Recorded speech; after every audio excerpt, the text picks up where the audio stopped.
Alhamdulillahi Rabbil Alamin. Wa sallallahu ala Sayyidina Muhammad wa ala alihi wa sahbihi ajma'in. Amma ba'du. Bapak-bapak dan ibu sekalian, judul kita pagi ini bukan politik, tapi tentang, ini tulisan di sini dulu nih dari kita. Ini kita dari pertama terus. Saya hanya sebagai penyampai. Doa saya satu, khatam kitab ini tidak ada satupun yang tidak alim, insyaallah. Alim. Sudah sampai ke bab, bulan perempuan, yaitu mens. Kayaknya yang mendengar ini tidak ada faedah kalau bicarakan mens. Karena ini kaum ibu-ibu nih, maka kita loncat saja. Tidak banyak. Dari halaman 77 kita loncat ke halaman 114 supaya cepat khatam. Karena berbicara men gak ada yang dengar. Laki-laki untuk apa? Mau ngomong juga kepada istrinya, salah-salah ngomong bahaya pula. Jadi akhirnya kita loncat ke bab azan dan qamat. Di sini kita bicarakan, kita perbaiki azan kita kalau ada salah, qamat kita kalau ada salah kita perbaiki. Karena selama ini azan kita bukan berdasarkan ilmu, berdasarkan suara dan berani tampil. Kita lihat ilmu ini, apakah selama ini muazzin melaksanakan sesuai dengan tuntunan atau di luar. Kalau sesuai, lanjutkan periode selanjutnya. Kalau tidak sesuai, rubah.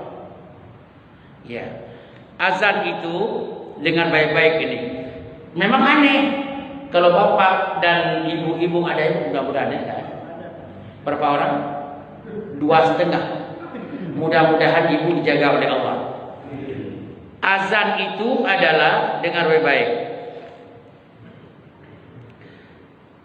Nanti ada yang bertanya, nanti azan macam-macam azan itu. Nanti saya sebutkan. Azan itu adalah, ini singkatnya, sunnatun lissalah al-hadirah wal faitah. Ini sudah mulai aneh. Azan itu dikumandangkan kepada salat yang fardu tunai bahasa kita dan salat fardu yang qada. Nah, udah mulai aneh nih. Kalau bapak tadinya subuh itu salat fardu tunai, salat subuh. Jadi kita bukan qada yang tinggal-tinggal, bukan salat biasa. Itu ada azan. Sekarang setelah pengajian nanti, ada dan bapak dan ibu ingat, kemarin tadi malam salat isya tertidur sampai sekarang belum dilakukan tanpa sengaja. Ini ingat sekarang, setelah nanti terbit matahari kita salat mengqadha, salat yang tinggal tadi malam lupa dilakukan karena capek pulang dari kerja. Terus salat nanti itu namanya salat faitah. Bagaimana? Coba dengar. Dianjurkan juga azan. Kan aneh kan? Jadi bapak nanti Pak Iskandar, mana Pak Iskandar ini? Saya Pak. Mana?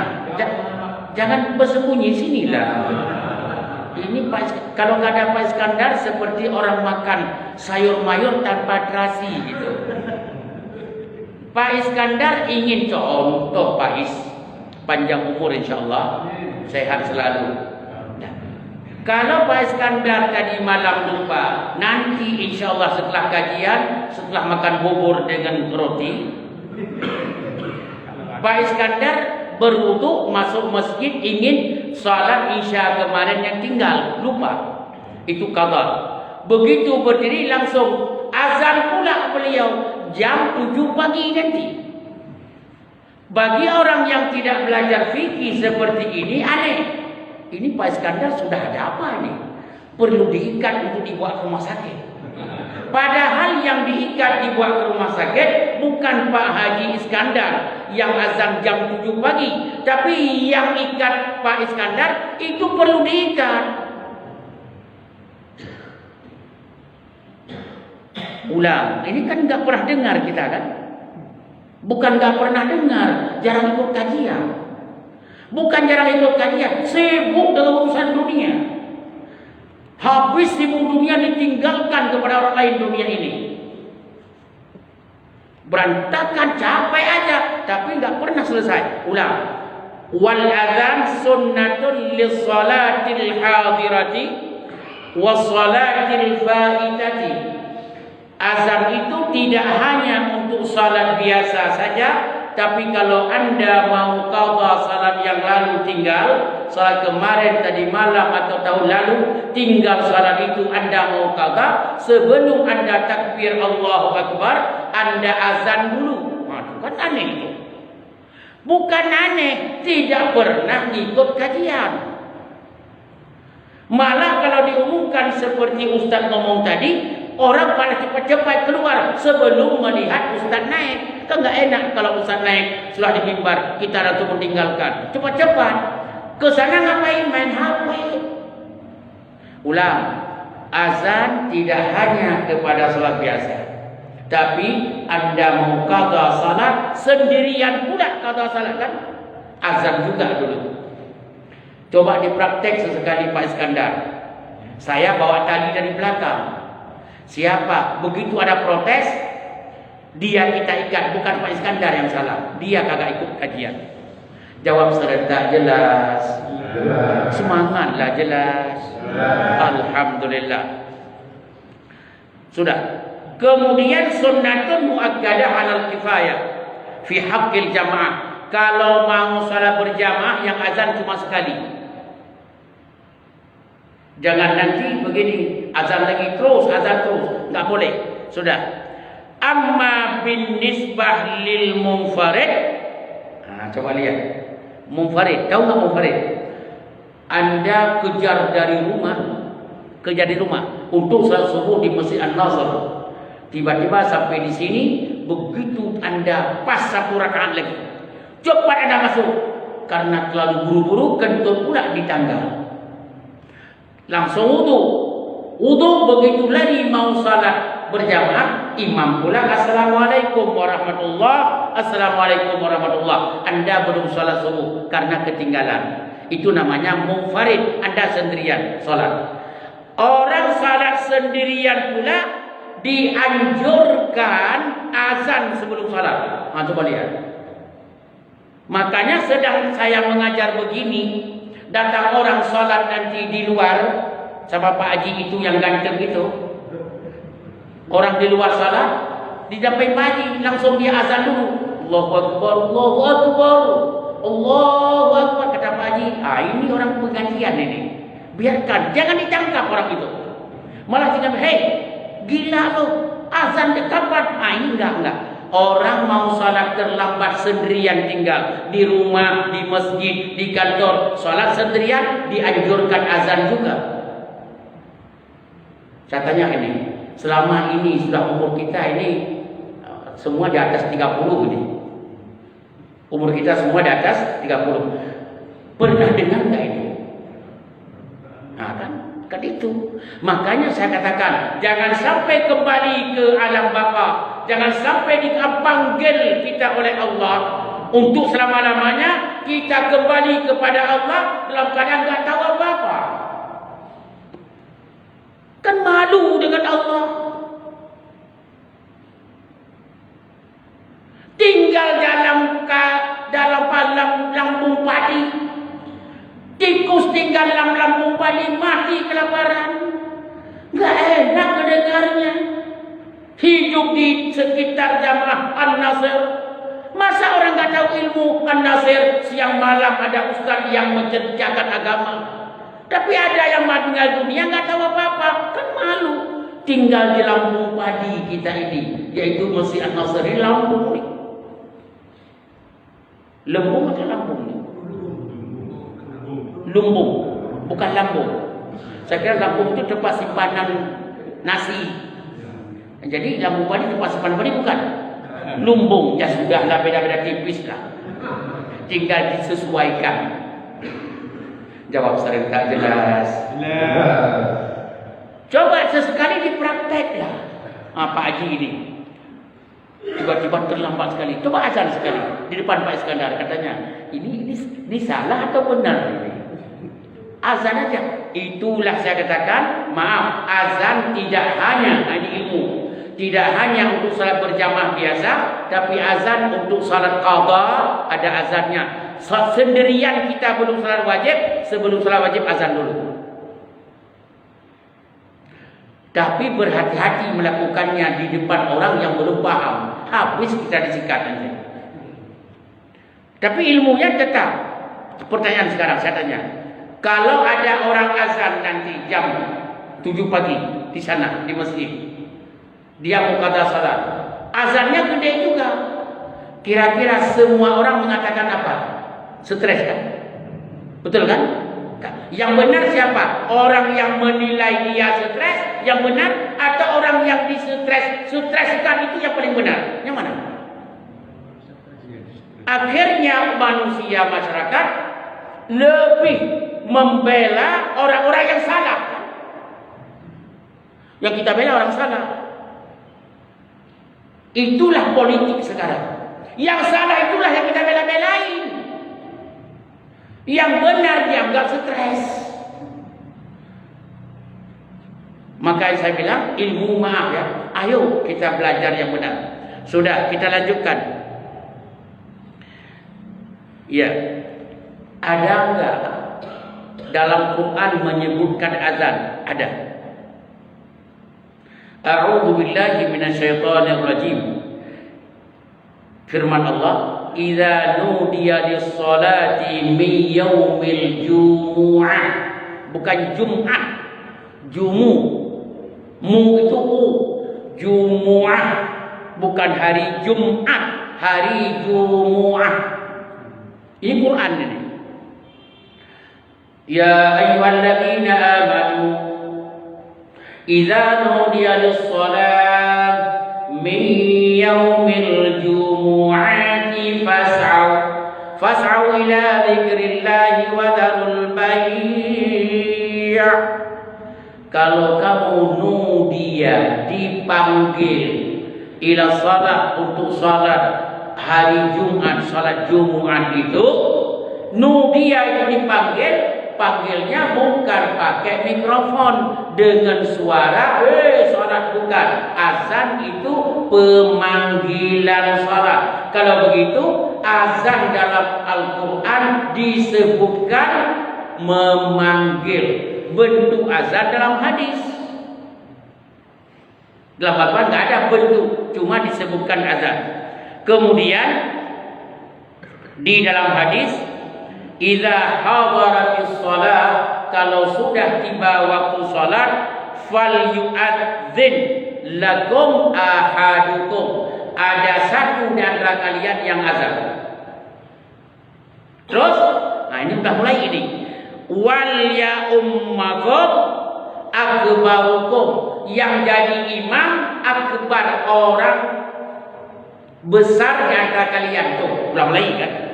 Akbar, orang besar, akbar. Nah, ini bagaimana? Apa yang kilonya banyak, apa yang gemuk? Bukan.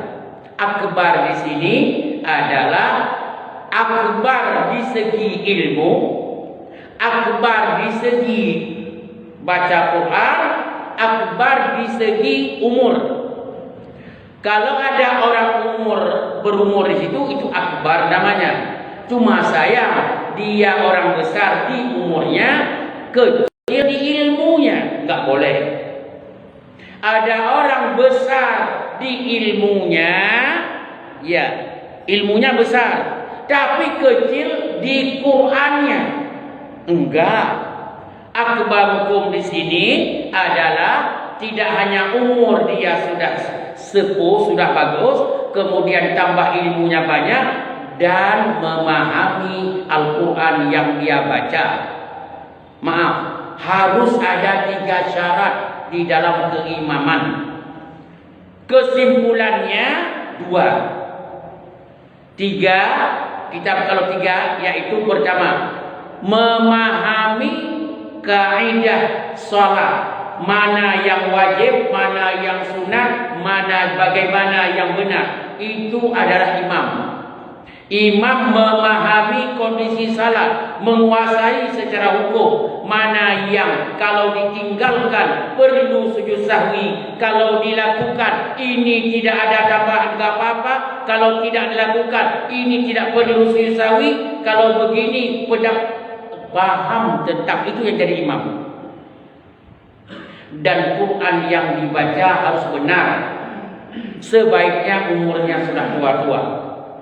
Makanya dengar baik-baik, coba dengar kalimat. Rasulullah mau meninggal dunia, sakit berat. Yang menjadi imam siapa? Padahal yang hafal Quran banyak, tapi anak-anak muda. Tapi kenapa tidak dipersilakan? Tidak. Yang dipersilakan Abu Bakar. Kenapa Abu Bakar dipersilakan? Padahal Umar beda-beda tipis dengan agama. Jawabannya, orang yang jadi imam diusahakan orang itu adalah disenangi oleh umat satu. Yang kedua, dia sudah berumur. Yang ketiga, baca Quran bagus. Yang keempat, memahami hukum sholat itu sendiri. Mana yang harus dilakukan, mana yang tidak, mana yang sah, mana yang batal, mana yang harus ganti dengan sujud sahwi, mana yang tidak harus ganti dengan sujud sahwi. Inilah yang jadi imam. Makanya saya selalu agak protes sedikit. Bulan Ramadan, tapi bukan masjid ini, masjid di kampung saya. Bulan Ramadan langsung datang ke anak-anak muda baru semester pertama kuliah di PT IKI. Karena suara bagus, bacaan Qur'annya baik, langsung jadi imam salat tarawih. Saya bilang bukan begitu. Bukan begitu. Dia paham cara baca Quran bagus, hafal 30 juz, tapi memahami salat paham enggak? Mana batal, mana tidak, mana sunat, mana bukan, mana hayah, mana amrah. Paham enggak? Belum paham, ke belakang dia walaupun hafal Quran 30 juz, ke belakang.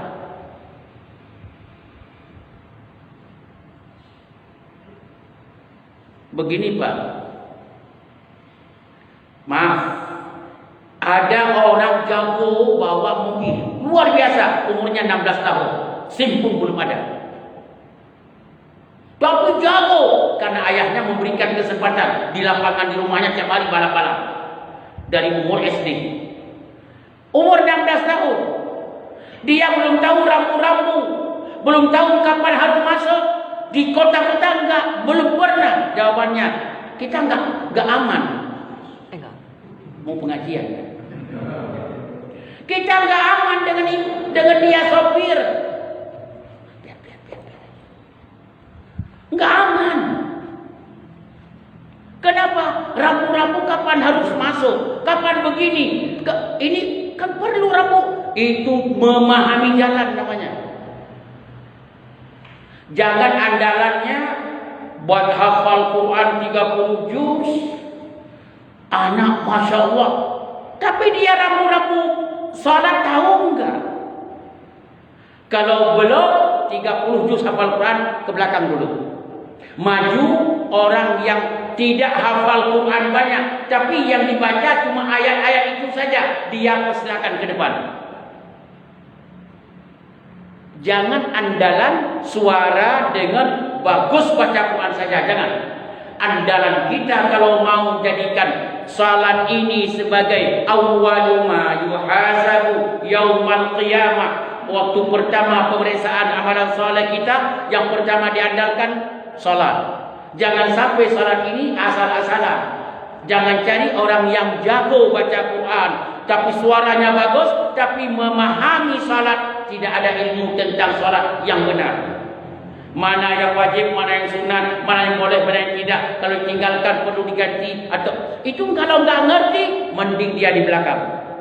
Jawab serentak jelas. Kayaknya kurang semangat jelas. Sudah. Itu. Yang ke selanjutnya, sebab azan itu kapan terjadi? Dengar baik-baik. Azan itu kapan terjadi? Nabi SAW di Madinah. Ini di Madinah ini. Salat di Mekah berapa tahun? Sudah setahun setengah di Mekah. Dan di Madinah sudah beberapa lama.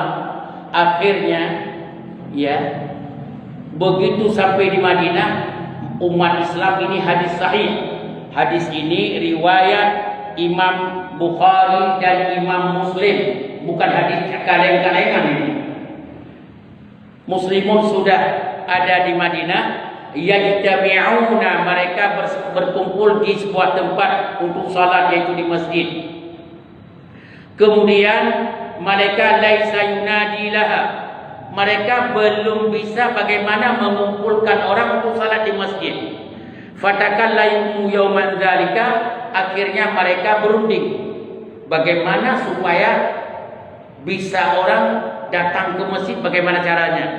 Faqala ba'dhum, ada teman sahabat ngusul kepada jamaah, ittakhidhu naqusan, ya, misla naqusin nasara, kita cara memanggil orang ikut saja orang Kristen.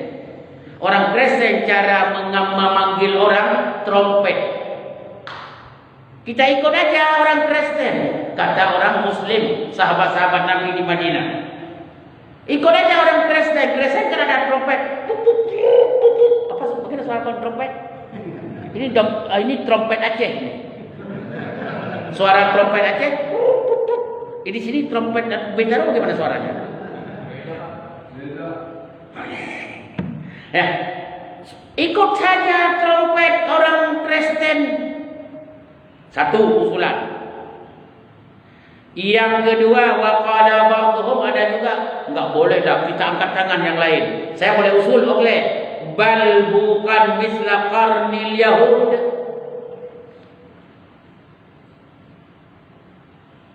Kemudian kita pakai cara orang Yahudi memanggil jamaahnya. Akhirnya semua menyarankan, semua ditolak oleh Nabi. Ditolak. Ngikut Kristen trompet enggak, ngikut orang Yahudi tidak. Akhirnya tahu enggak? Ada seseorang tadi malam bermimpi. Setelah musyawarah itu enggak ada keputusan. Seperti musyawarah memilih wakil presiden, belum ada keputusan. Akhirnya tadi malam keputusan bahwa azan diajarkan kepada orang itu oleh malaikat. Kok ribut-ribut banget kamu ini, kata itu mimpi seseorang sahabat. Terus cara memanggilnya orang salat jangan pakai Pak dipukul-pukul beduk, jangan begini, jangan begini. Panggillah dengan Allahu Akbar, Allahu Akbar, Allahu Akbar, Allahu Akbar. Setelah itu sampai selesai seperti sekarang. Akhirnya orang itu cepat-cepat ke Nabi.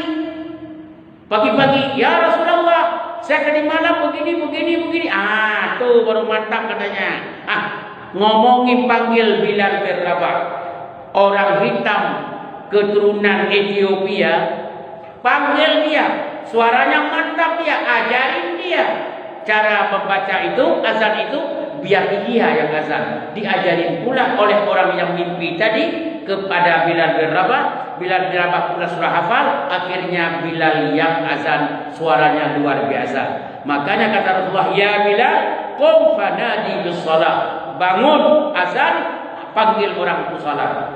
Maknanya apa? Maknanya, maaf. Maknanya, sebuah agama seperti salat sebenarnya dari Rasulullah langsung kan? Enggak. Sahabat berbicara, bisik kiri, bisik kanan, saran kiri, saran kanan. Kalau betul diamalkan. Akhirnya Rasulullah mengatakan, nah ini yang betul. Iya. Akhirnya, ya. Cuma wa nudhif fi adzanil fajri, kita tambah dalam azan subuh itu fajar ya, jangan nanti susah. Fajar itu subuh. Salat qabliyah subuh sama bahasanya salat fajar. Subuh itu fajar. Maka di Arab kalau Bapak tanya, sudah subuh jarang orang, susah paham. Kecuali orang yang sudah kuliah dan sekolah. Orang kampung nggak paham subuh, yang paham fajar. Sudah salat fajar di masjid, itu tanyanya, itu cepat, itu 100% orang ngerti. Sudah salat subuh, itu sekitar 85% memahami.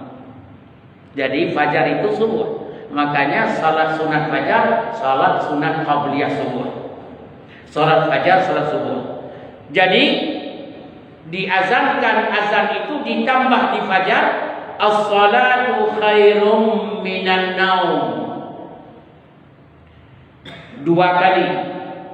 Setelah kalimat hayya 'alal falah, hayya 'alal falah. Cara baca as-salatu khairum minan naum jangan ikut di Arab. Karena di Arab ada 2. Di Masjid Nabawi, Masjid Madinah ada 2. Ada as-salatu khairum minan naum sesuai dengan tajwid, ada as-salatu khairum minan naum tidak sesuai dengan tajwid. Walaupun orang Arab tajwid kadang-kadang salah. Jadi jangan ngikut di Madinah.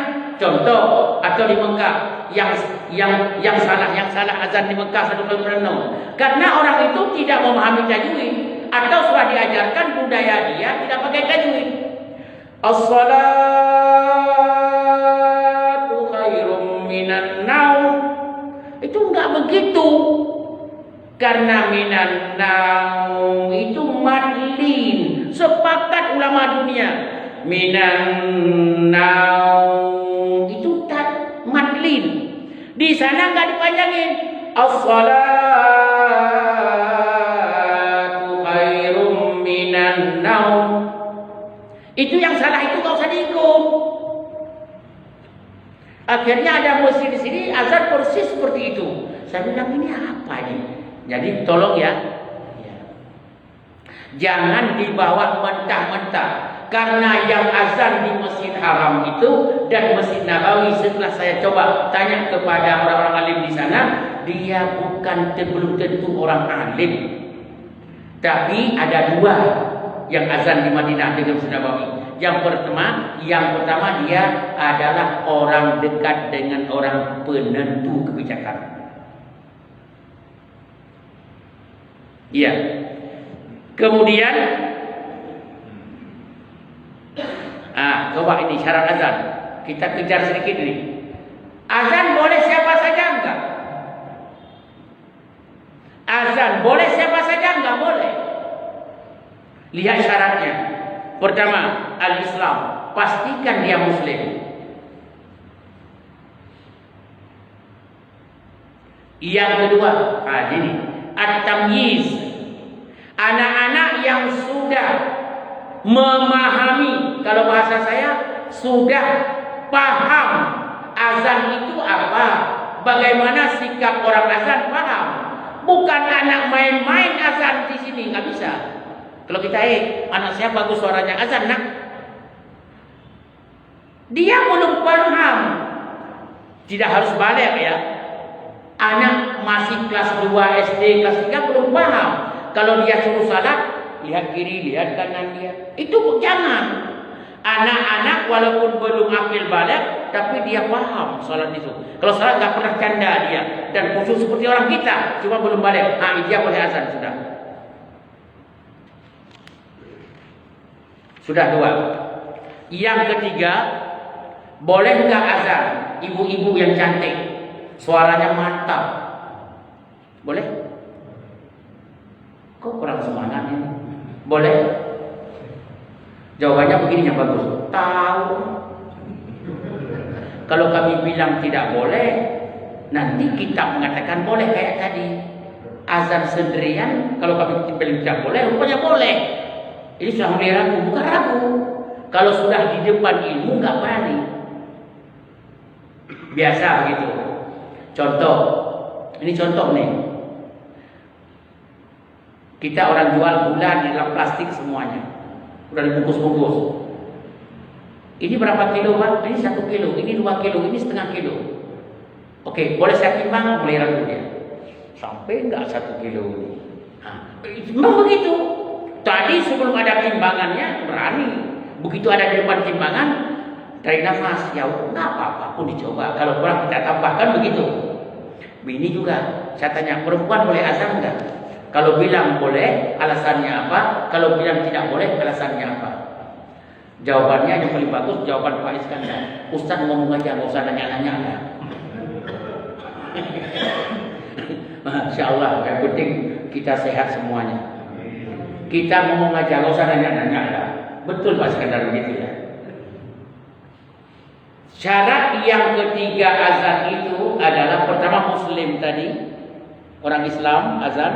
Yang kedua, syarat kedua harus dia bisa membedakan sudah, bukan anak kecil. Dua, yang ketiga adalah harus laki-laki. Perempuan tidak boleh sama sekali, walaupun jamaahnya perempuan semuanya. Contoh, ada namanya masjid dibuat di komplek, Masjid Lin Nisa, untuk perempuan, khusus perempuan masjid itu.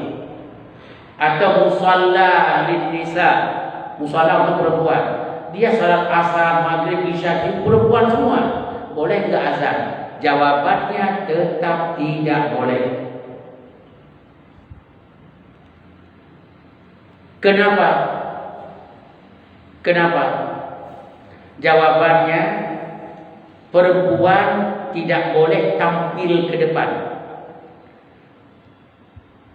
kecuali di saat sangat-sangat berat masalah, baru dia tampil. Makanya perempuan tidak boleh jadi imam. Perempuan tidak boleh jadi imam salat. Yang keempat, harus kalimat azan itu harus tertib. Harus tertib seperti biasa. Allahu Akbar, Allahu Akbar pertama, asyhadu an la ilaha illallah, itu tertib. Kemudian rafa'us sauti idza kana yu'adzin li jamaah. Kalau azan yang untuk salat berjamaah, suaranya ditinggikan sedikit. Jika perlu pakai speaker.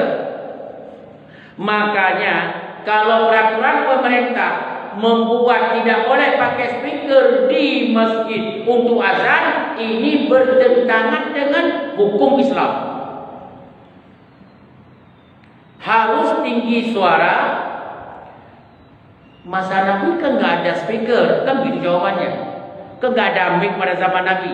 Jawabannya pada zaman Nabi, masuk pada zaman sahabat, masuk pada zaman Abu Bakar, Umar, Utsman. Sayyidina Utsman sendiri malah suruh naik azan itu ke atas batu yang tinggi. Naik ke batu yang tinggi, naik ke atas, malah ada azan naik ke atas Ka'bah. Kenapa? Supaya didengar. Itulah namanya mic atau speaker orang dulu. Makanya kalau ada orang bilang azan, nggak usah teriak-teriak katanya. Tuhan dekat dengan kita, nggak usah panggil orang salat teriak-teriak. Panggil. Jawabannya, maaf ya, kalau dia calon gubernur haram kau pilih dia. Kalau dia calon gubernur atau kalau calon bupati yang menghina-hina azan itu haram kau pilih gitu. Ya, tinggi suaranya idza kana yu'adzil jamaah. Amma idza kana yu'adzil lil mufrid. Kalau dia azan untuk dia salat sendirian kayak tadi. Salat sendirian ada azan, boleh enggak besar suara? Dengar. Fa yusannu rafu sauti fi ghairil masjid wa qad fihi jamaah. Kita kalau dia azan di luar di rumahnya boleh besar suara. Tapi kalau di masjid yang sering diadakan salat berjamaah, tidak boleh azan besarkan suara. Kalau dia salat sendirian. Kalau salat sendirian. Kenapa? Jangan sampai ada orang yang memahami baru 1 jam masuk salat subuh, ini sudah zuhur lagi. Padahal baru jam 8 pagi. Jadi bermasalah dengan jamaah nanti. Sudah.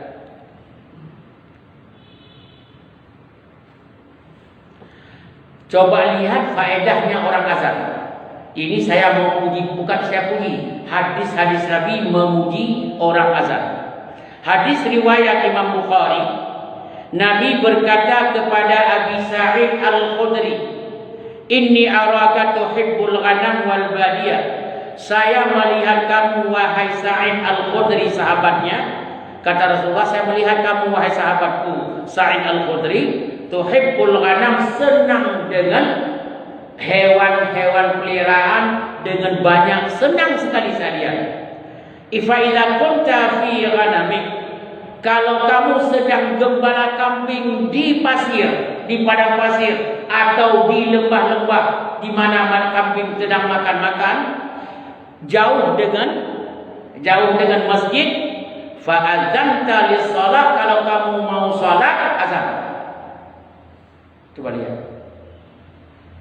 Contoh, maaf, kita lagi di lapangan golf. Dulu kan gak ada golf, dulu kan pelihara kambing. Orang-orang di kebun pelihara kambing. Itu contoh Nabi. Sekarang di lapangan golf, sudah waktu azan, sudah waktu salat masuk, ambil satu orang yang pemain golf, azan. Di lapangan golf, sunnah Rasul. Dan itu gak dilakukan oleh kita. Jangankan azan, salat pun nggak ada. Kalau sudah main golf, itu sudah tidak perlu azan lagi, tidak perlu salat. Maka banyak orang main golf yang tidak salat. Nah, kok usah tahu? Saya baru kemarin saya ke lapangan golf. Hari Kamis yang lalu. Bukan Kamis yang lalu ini, satu lagi. Saya ke lapangan golf, ke Sentul. Maka saya tahu, kalau sudah main golf, seakan-akan tidak perlu sholat lagi. Karena ada stick golf itu, kalau nanti malaikat nanya apa-apa dalam Quran, balas saja dengan stick itu. Ini pemain golf, Pak malaikat, jangan coba-coba, katanya. Sudah. Pusing lah. Sudah. Farfa' sautaka bin nida, kamu azan di tempat pengembalaan kambing, pengembalaan onta, kamu azan dengan suara tinggi. Fa innahu la yasma'u mada sautil muadzin jinnun wala insun wala syai'un illa syahidalahu yaumal qiyamah. Hari akhirat, hari kiamat nanti, hari akhirat, Anda disaksikan oleh Allah di depan para malaikatnya, Anda pernah memanggil orang salat di lapangan golf, di tempat pemeliharaan pengembalaan kambing, pengembalaan unta. Ya. Sekarang kita masuk yang di sini pahamannya apa? Di mana saja kalau bapak ibu mau melakukan agama Allah, bapak dan ibu ada bengkel mobil, karyawan puluhan, dia salat di dalam bengkel. Di dalam bengkel salat masing-masing. Jangan biasakan itu. Anda kalau mau berkah bengkel itu, begitu waktu salat, Anda suruh satu orang tukang tambal ban, suruh, kamu bisa azan enggak? Azan di luar bengkel ini. Biar didengar oleh orang. Dan kalau pertama terjadi aneh. Tapi kalau lama-lama memang itu agama. Karena tidak kita lakukan maka dianggap aneh. Tapi kalau sudah sering kita lakukan nggak aneh lagi. Makanya maaf, saya tinggal di Afrika Timur, termasuk Sudan. Saya 7 tahun di Sudan, di Afrika. Orang hitam semuanya. Subuh mereka tidak azan dalam masjid. Mereka di pasar-pasar itu azan di luar. Nggak ada urusan bentangkan tikar, plastik itu, semua azan di situ. Azan semua salat di situ.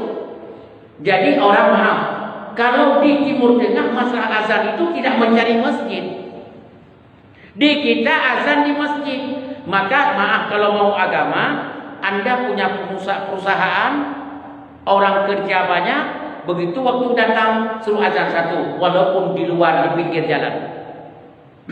Contoh yang kedua, ini umpamanya ada masjid yang terkunci pintunya, kuncinya orang yang pegang kunci belum datang. Sedangkan waktu subuh sudah datang, atau zuhur atau asar atau maghrib atau isya. Anda sudah ada di luar, sudah langsung Anda azan di jalan itu. Enggak apa-apa, itu mantap hadisnya. Tidak harus ke masjid azannya. Maka saya kadang-kadang daripada dalam masjid mending di luar azan. Kalau saya ditanya. Karena azan itu syiar, memperdengarkan. Semakin kita azan semakin orang berkata, subhanallah, luar biasa. Makanya kalau ada perusahaan-perusahaan yang azan itu ya di dalam perusahaan itu lebih mantap itu. Kemudian selanjutnya, sepakat ulama yang ketujuh, ya, ini perempuan tidak boleh azan, ya, tidak boleh azan. Tapi kalau qamat perempuan boleh. Kalau sama-sama perempuan qamat Allahu Akbar Rasulullah illallah boleh. Tapi azan tidak diperbolehkan perempuan. Di sini kalau boleh siap ambil poin boleh enggak? Kenapa azan enggak boleh perempuan? Suara perempuan itu tidak boleh didengar kebanyakan oleh orang. Bagaimana dengan musabaqah tilawatil Quran, memperdengar suara perempuan di mana-mana? Kalau nanya sama saya, jawaban saya dua pendapat ulama. 90% ulama dunia, bukan Indonesia. Ulama dunia 90% mengatakan haram baca Quran musabaqah untuk si perempuan. Makanya di Timur Tengah nggak ada perempuan musabaqah.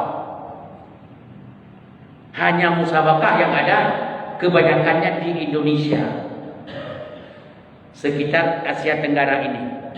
Di Arab nggak ada perempuan musabaqah baca Quran. Kalau saya lebih setuju tidak, perempuan tidak usah dimusabaqahkan bacaan Qurannya.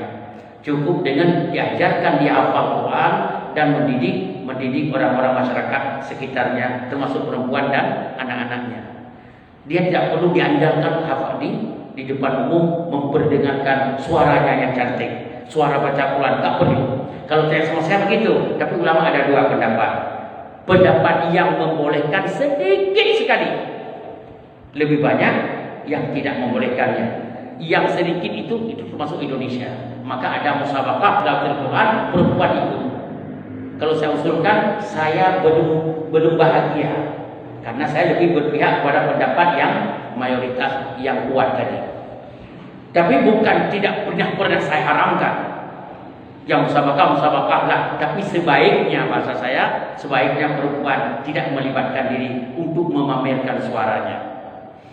Kemudian cukup, insyaallah kita coba diskusi dulu sebelum makan roti pakai bubur kacang hijau. Ya. Kau tahu kecium. Cuma hari ini maaf Bapak-bapak, maaf ya, hanya enggak ada durian hari ini, maaf. Insyaallah ke depan, insyaallah minggu pekan keempat bulan depan insyaallah ada durian. Tolong pahami itu. Ini sebelah kiri Bapak Haji kita udah paham benar ya. Langsung beliau siap Ustaz. Alhamdulillah. Enggak saya dapat. Tapi enggak usah dipikirkan, kalau ada bawa aja. Insyaallah Bapak-bapak dan Ibu sekalian, Pak semuanya, insyaallah ke depan kita akan kaji tentang sunat-sunat dalam melaksanakan azan. Tangan di mana, jari-jari di mana, menghadap ke mana, cara membaca, itu yang paling berat. Rata-rata orang yang azan sekarang 95% salah. Akan kita paham nanti pekan keempat bulan November. Ya, sabar aja sebulan lagi. Mudah-mudahan semuanya masih sehat walafiat. Kalau ada yang meninggal dunia, jawab hari akhirat. Salah panitia kenapa dipanggil Ustaz Usri sebulan sekali? Ya, jawab sekarang tak jelas. Sudah, kita diskusi dulu lah. Ya, silakan. Kalau ada yang mau bertanya. Kalau enggak, saya sambung. Jangan buang-buang waktu. Mahal waktu itu. Kalau tidak ada yang bertanya, kita sambung lagi ke depan. Mudah-mudahan enggak ada yang bertanya. Ya, udah, silakan.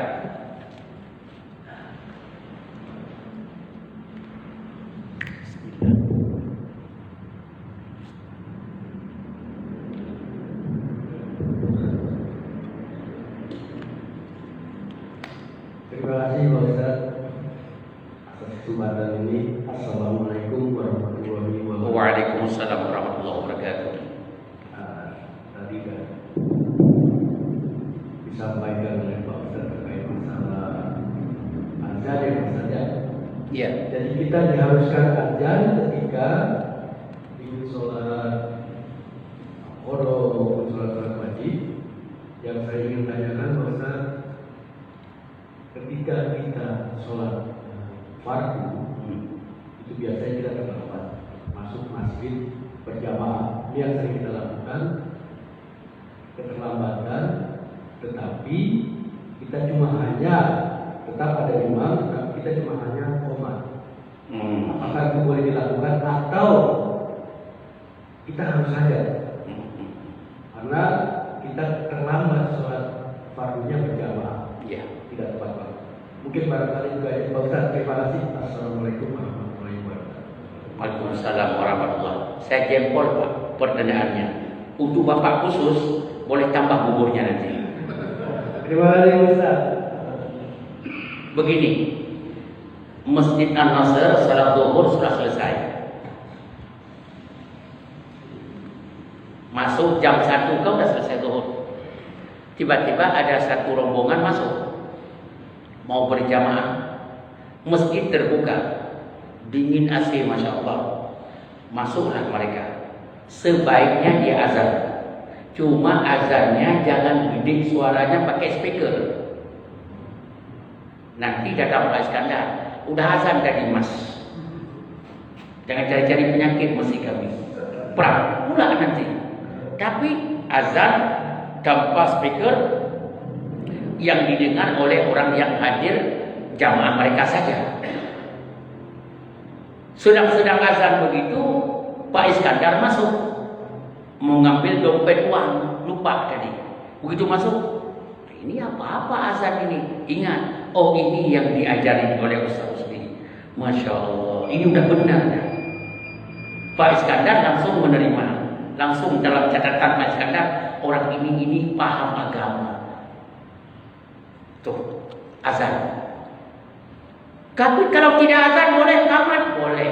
Tapi sebaiknya azan secara sederhana tanpa mengganggu keluar untuk mereka saja. Setelah itu qamat, setelah itu langsung salat berjamaah. Itu lebih mantap. Jawab serentak jelas.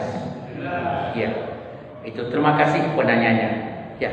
Bapak, abang yang benar bertanya itu nggak usah pulang, harus dengan saya makan buburnya nanti.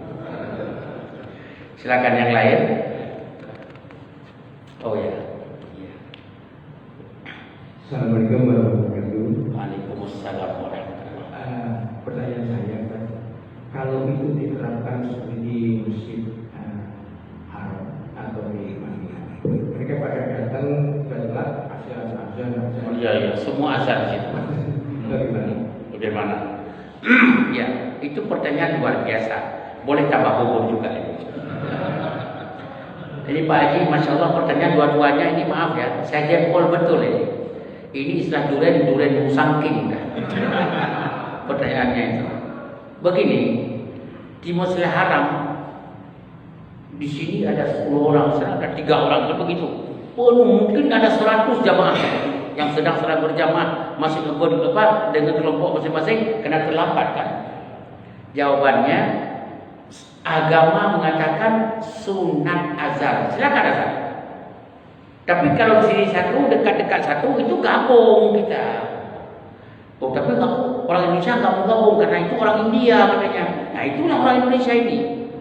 Kita orang India nggak enak imamnya orang India. Gabung kalau jamaah nggak boleh. Satu masjid ya, ini bagus sekali.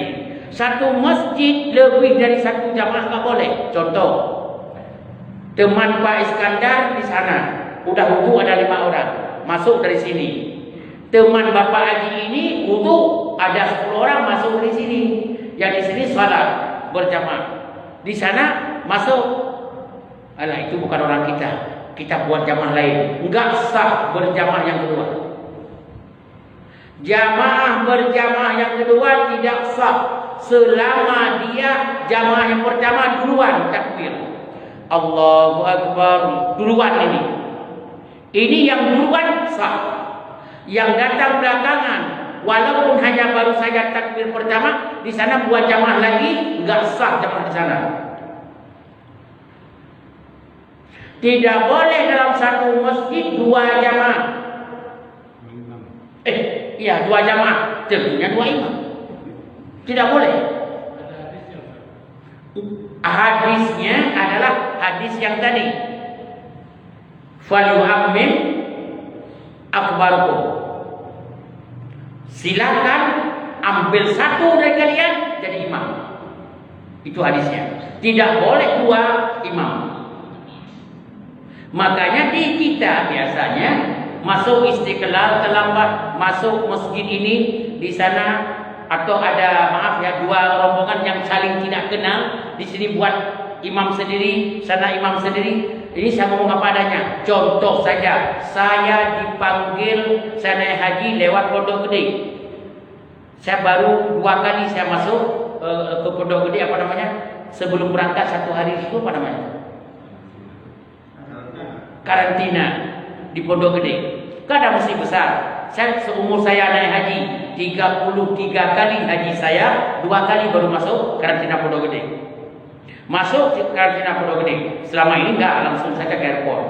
Haji setiap tahun haji kayak saya ke airport. Masuk Pondok Gede. Di Pondok Gede itu kan jamaah haji ada KBIH namanya. Apa KBIH itu? Kelompok Bimbingan Haji. Ya ibadah haji. Yang kelompok di sana ketua KBIH jadi imam. Di sini ketua KBIH jadi imam. Ada 5-6 lah. Enggak mau gabung karena KBIH sana beda dengan KBIH kami. Ini ilmu dari mana dapat? Saya katakan yang takbir yang pertama itu yang sah salat, yang lain tidak sah jamaah. Nah itu taunya. Makanya masuk ke masjid lihat dulu pantau. Dari senter lah. Mana yang ada jamaah? Kalau nggak ada, langsung ada salat berjamaah. Berarti Anda tiba-tiba setelah itu udah salat. Rupanya di sana ada jamaah tadi. Nggak salah Anda. Anda sudah berusaha mengerti, memahami. Tapi informasi nggak ada sampai sah salat Anda. Tapi kalau Anda tahu ada salat jamaah di sana, Anda bangun karena di sana itu orang Jawa. Saya kan bukan orang Jawa, saya orang Madura. Saya bukan orang Madura, saya orang Jawa Timur. Saya orang Aceh, saya bukan orang Aceh, saya orang Sumatera. Masing-masing kelompok sendiri. Jawabannya yang sah berjamaah adalah orang yang takbir pertama. Jawab serta jelas. Alhamdulillah. Sudah. Yang lain? Coba-coba pantau udah becang sampai dingin itu. Ya, silakan. Ada lagi? Alhamdulillah nggak ada. Kalau begitu kita tutup. Saya jujur saya bilang ini nutup ini agak berat sedikit. Bapak-bapak dan ibu-ibu sekalian, hidup kita nggak lama, di dunia nggak lama ini. Yang kaya mati, yang miskin mati. Yang uang lebih mati, yang nggak cukup juga mati. Yang alim mati, yang bodoh mati. Satu. Yang harus kita persiapkan di sebelum mati ini berapa lama lagi? Bisa 1 hari lagi kita sebelum mati, bisa 1 jam lagi sebelum mati, bisa 1 tahun, bisa 10 tahun, bisa seterusnya. Persiapkan yang matang untuk ketemu dengan Allah. Saya ulang, persiapkan dengan matang untuk ketemu dengan Allah. Allah tidak mau diberikan kepada kita kalau kita orang tidak mau sentuh muka dengan Allah di dunia. Enggak mungkin Allah akan membahagiakan kita. Kenapa? Al-Quran menyebutkan neraka puluhan ratusan kali, surga juga ratusan kali. Jangan andalan kita satu, Tuhan Maha Pengampun. Tuhan juga Maha Penyayang, bukan kayak kita. Benar, tapi bukan berarti orang yang tidak beribadah itu akan masuk surga. Itu belum ada kalimat dalam Al-Quran. Walaupun Allah bisa saja memasukkan ulama besar dalam neraka, orang-orang penjahat dimasukkan dalam surga, sah-sah saja, punya wewenang Allah. Tapi tidak melakukan seperti itu. Allah tidak akan la yukhliful mi'ad, tidak akan melanggar undang-undang yang ada. Allah tidak melanggar. Bukan kayak kita langgar undang-undang demi sebuah kepentingan. Allah tidak. Makanya maaf, kalimat terakhir penutup dan tidak terakhir setelah itu, berusaha semaksimal mungkin setermuka dengan Allah sebelum kita kembali kepadanya. Jawab serentak jelas. Ayo setermuka kepada Allah dengan baik sebelum kita dipanggil olehnya. Mudah-mudahan bermanfaat apa yang saya sampaikan. Kalau ada yang kurang benar, Allah mengampuni dosa kita. Kalau yang benar, Allah dukung dan Allah beri support kepada kita. Dan mudah-mudahan yang hadir ini, jamaah ini semuanya dalam keadaan sehat walafiat dan penuh berkah dalam hidup, mudah rezeki dan rapi dalam sisa-sisa hidup ini. Subhanakallahumma wa bihamdika asyhadu an la ilaha illa anta astaghfiruka wa atubu ilaik. Ya Allah yang Maha Pengasih, Ya Allah yang Maha Penyayang. Orang Palestina sedang berjuang, ya Allah. Allahumma ansurhum nasran aziza.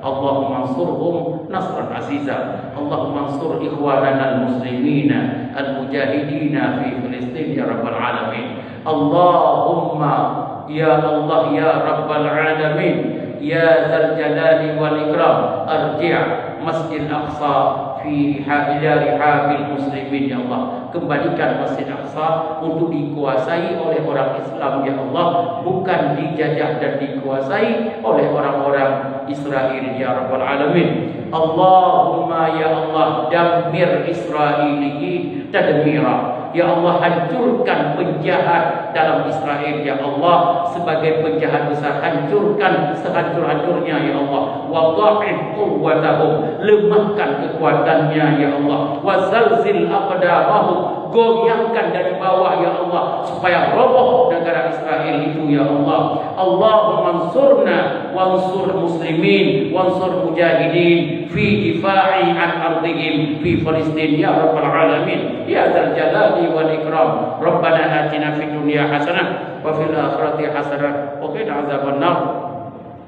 Wa sallallahu ala sayyidina Muhammad wa alihi washabbihi walhamdulillahi rabbil alamin. Maafkan saya kalau ada kekurangan. Wassalamualaikum warahmatullahi